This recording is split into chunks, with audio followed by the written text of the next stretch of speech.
ಅಧಿವೇಶನದ ಮೊದಲ ದಿನವೇ ಸಾಲು ಸಾಲು ಪ್ರತಿಭಟನೆಗಳು ನಡೆಯಲಿವೆ. ಮೊದಲ ದಿನವೇ ನಡೆಯಲಿದೆ 11 ಸಂಘಟನೆಗಳ ಧರಣಿ. ಕರ್ನಾಟಕ ರೈತ ಸಂಘ, ಹಸಿರು ಬ್ರಿಗೇಡ್, ಅಖಿಲ ಕರ್ನಾಟಕ ಸಂಘ ಹಾಗೂ ಕೆಎಸ್ಆರ್ಟಿಸಿ ನಿಗಮ ಕಾರ್ಮಿಕ ಒಕ್ಕೂಟ ಸೇರಿ ಸುಮಾರು 11 ಸಂಘಟನೆಗಳಿಂದ ಪ್ರತಿಭಟನೆ ಜರುಗಲಿದೆ. ಅಧಿವೇಶನದ ಮೊದಲ ದಿನವೇ ಸಾಲು ಸಾಲು ಪ್ರತಿಭಟನೆಗಳು ಕೈಗೊಳ್ಳಲಾಗುತ್ತೆ. ಮೊದಲ ದಿನವೇ ನಡೆಯಲಿದೆ 11 ಸಂಘಟನೆಗಳಿಂದ ಧರಣಿ. ಕರ್ನಾಟಕ ರೈತ ಸಂಘದ ಹಸಿರು ಬ್ರಿಗೇಡ್, ಅಖಿಲ ಕರ್ನಾಟಕ ರೈತ ಸಂಘ ಹಾಗೂ ಕೆಎಸ್ಆರ್ಟಿಸಿ ನಿಗಮದ ಕಾರ್ಮಿಕ ಒಕ್ಕೂಟ ಸೇರಿ 11 ಸಂಘಟನೆಗಳಿಂದ ಪ್ರತಿಭಟನೆ ಜರುಗಿಸಲಾಗುತ್ತೆ. ವಿವಿಧ ಬೇಡಿಕೆಗಳ ಈಡೇರಿಕೆಗಾಗಿ ನಡೆಯಲಿದೆ ಪ್ರೊಟೆಸ್ಟ್.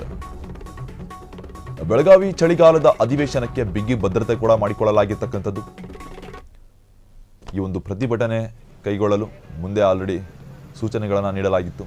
ಇದಕ್ಕೆ ಸಂಬಂಧಪಟ್ಟಂತೆ ಸುಮಾರು 11 ಸಂಘಟನೆಗಳಿಂದ ಪ್ರತಿಭಟನೆ ಜರುಗ್ತಾ ಇರತಕ್ಕಂಥದ್ದು.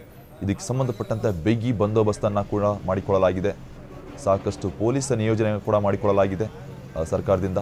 ಯಾಕಂದರೆ ಸಾಕಷ್ಟು ಸುಮಾರು 11 ಸಂಘಟನೆಗಳಿಂದ ಪ್ರತಿಭಟನೆ ಜರುಗ್ತಾ ಇರತಕ್ಕಂಥದ್ದು. ಅಷ್ಟೇ ಅಲ್ಲ, ಕೆಎಸ್ಆರ್ಟಿಸಿ ನಿಗಮಗಳೇನಿದೆ ಅದರ ಕಡೆಯಿಂದ ಸಾಕಷ್ಟು ದೊಡ್ಡ ಮಟ್ಟದಲ್ಲಿ ಈ ಒಂದು ಪ್ರತಿಭಟನೆಯನ್ನು ಕೈಗೊಳ್ಳಲಾಗ್ತಾ ಇರ್ತಕ್ಕಂಥದ್ದು. ಸುಮಾರು 11 ಸಂಘಟನೆಗಳಿಂದ ಪ್ರತಿಭಟನೆ ಜರುಗ್ತಾ ಇದೆ. ಆದರೆ ನೌಕರರ ಈಡೇರಿಕೆ ಹಾಗೂ ಬೇಡಿಕೆಗಳನ್ನು ಆಗ್ರಹಿಸಿ ಅದಕ್ಕೆ ಸಂಬಂಧಪಟ್ಟಂತೆ ಪ್ರೊಟೆಸ್ಟ್ ಕೈಗೊಳ್ಳಲಾಗ್ತಾ ಇರ್ತಕ್ಕಂಥದ್ದು ಸುಮಾರು 11 ಸಂಘಟನೆಗಳಿಂದ.